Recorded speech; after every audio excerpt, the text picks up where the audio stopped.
The council chamber of the distant empire shimmered with cold light as the elders gathered around the long obsidian table. Their faces were expressionless, but their eyes carried the weight of an old cruelty. They spoke in low tones about the youngest royal of their line, a quiet princess named Lyra, who had long lived under the shadow of a single painful label. She was infertile. The empire valued strength and continuation above all else, and Lyra, though wise and gentle, was seen as a branch with no leaves. For years she endured the whispers that she was unfit to rule, unfit to mate, unfit to contribute to the empire's legacy. The elders tolerated her presence only because of tradition and the loyalty her mother once commanded. Then came the day the empire captured a lone human explorer named Damon. He had been found near the outer rings of their territory, his ship damaged, drifting between fragments of frozen asteroids. He was brought in chains before the council, but even in captivity he carried an odd calmness. The empire viewed humans as a primitive race, amusing but harmless, and the elders found entertainment in placing Damon on display during gatherings. His responses were simple and direct, his expressions easy to read, and his defiance almost quaint. It was during one of these gatherings that a strange idea rose among the elders. A joke, a public mockery, something that would quell their boredom and shame Lyra further.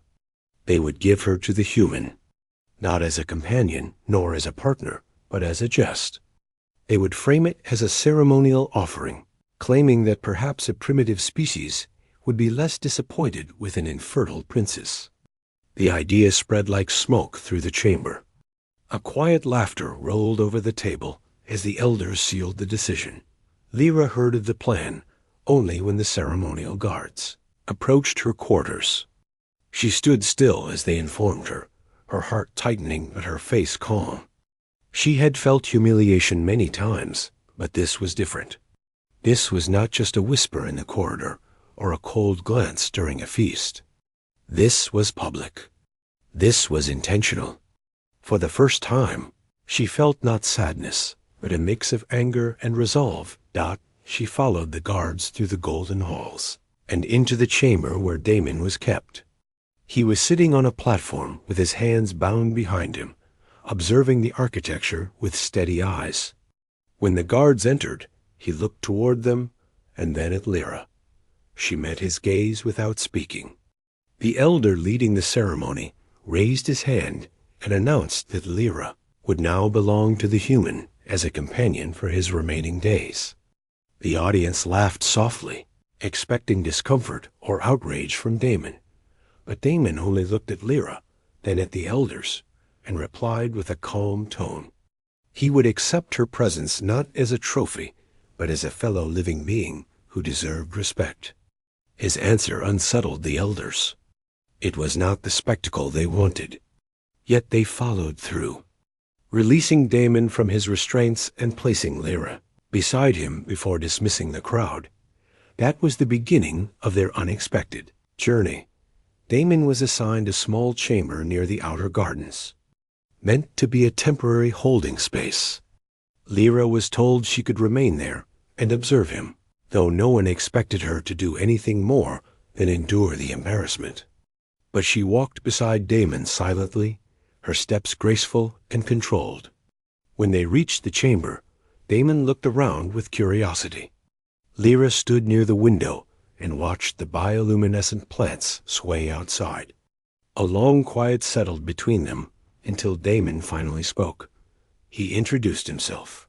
Simple words, steady voice. Lyra turned her head, studying his features. His sincerity was disarming. She introduced herself in return, expecting nothing from the exchange. But Damon nodded and smiled gently, as if speaking to someone who mattered. That small gesture, so natural for him and so rare in her world, touched something within her. Over the next days, Damon asked her questions about her home, her duties, her childhood. She responded cautiously at first, but his curiosity was genuine and patient. He did not pry into painful memories, nor did he mock her as others did. Instead, he listened. When she shared stories of her mother, Damon listened with warmth. When she spoke of the Empire's strict expectations, Damon frowned with quiet concern. His reactions were simple, yet human, in the most grounding way. He made her feel like her thoughts mattered. Eventually, Damon asked about the council ceremony. She hesitated, but told him the truth. She explained that the elders viewed her as a failure because she could not bear children. Damon listened without interruption. When she finished, he said with clarity that a person's worth was not measured by offspring. That value came from heart, action, and kindness. His words echoed in her mind long after the conversation ended. Their connection grew slowly but naturally. Damon requested to help in the garden, and the guards allowed it, thinking it harmless. Lyra visited the garden as well, and soon they worked together among the glowing leaves. Damon taught her how humans used soil and sunlight on their home world, and she taught him about the Empire's strange floating plants and their delicate balance. They explored the nearby grounds when allowed, speaking about stars, hopes, and fears. Lyra felt more understood by this human than by any member of her own empire. Months passed, and with time, Damon earned limited freedom within the palace grounds. The elders thought little of it and considered Damon a mild curiosity. They hardly noticed that Lyra had begun spending most of her hours beside him. Eventually, rumors spread that the princess seemed different.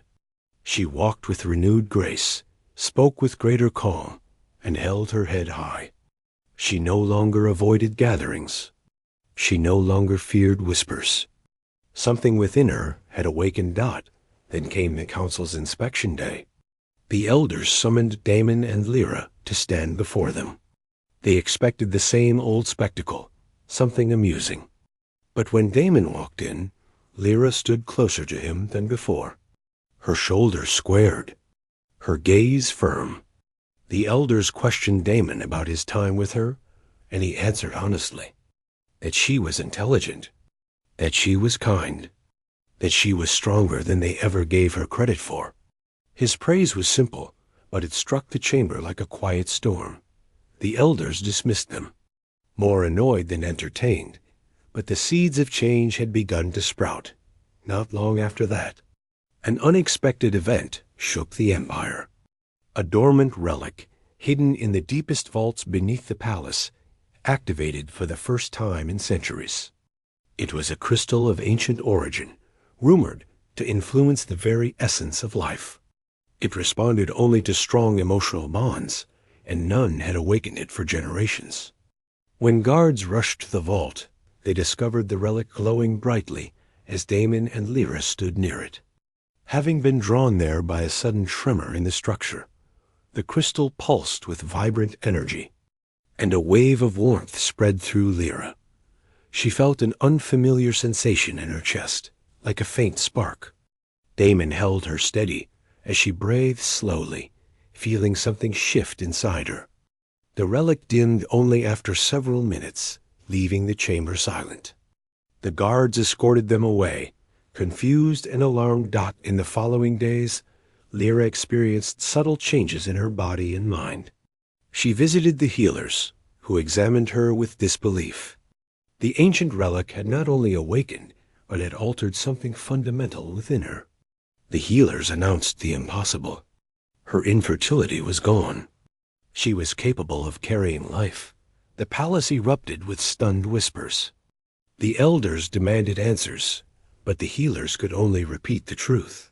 Lyra had been changed by the relic's reaction to the emotional bond between her and Damon. The Empire had long believed strong bonds held transformative power, but they never imagined such a result involving a human. Damon stood beside Lyra as she absorbed the news. Her hands trembled slightly. She did not speak until they returned to the garden. There she told Damon that she did not know what the future held, but whatever caused the change came from the connection they shared. Damon placed a gentle hand on her shoulder. He said that whatever path she chose, he would walk it with her. Months passed again, and the empire watched as Lyra carried her child. The elders, once cruel and mocking, now stared in awe. The princess, once dismissed as a failure, had become a symbol of hope. Her pregnancy was peaceful, supported by Damon and guarded by the empire's finest healers. She moved through the palace with a serenity that inspired many. Even young apprentices began leaving small gifts of carved wood or glowing petals near her doorway. When the child was born, the empire gathered in the great hall. The infant carried traits of both species. Soft skin with light markings from Lyra's lineage. Curious eyes with Damon's clarity. The hall was silent as Lyra held the child. Damon stood beside her, his face calm but proud. The elders could not deny what they saw. A new generation rooted in unity rather than tradition. A future shaped by compassion rather than cruelty. Lyra walked forward and presented the child to the assembly. She spoke with steady voice, declaring that her child would grow in a world of mutual respect, that the empire would no longer judge based on limitations but on strength of heart.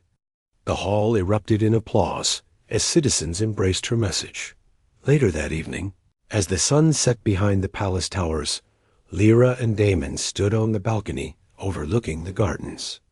The soft breeze moved around them as the infant rested peacefully in Lyra's arms. Damon asked her how she felt. Lyra looked at her child, then at Damon, and answered that she felt whole for the first time in her.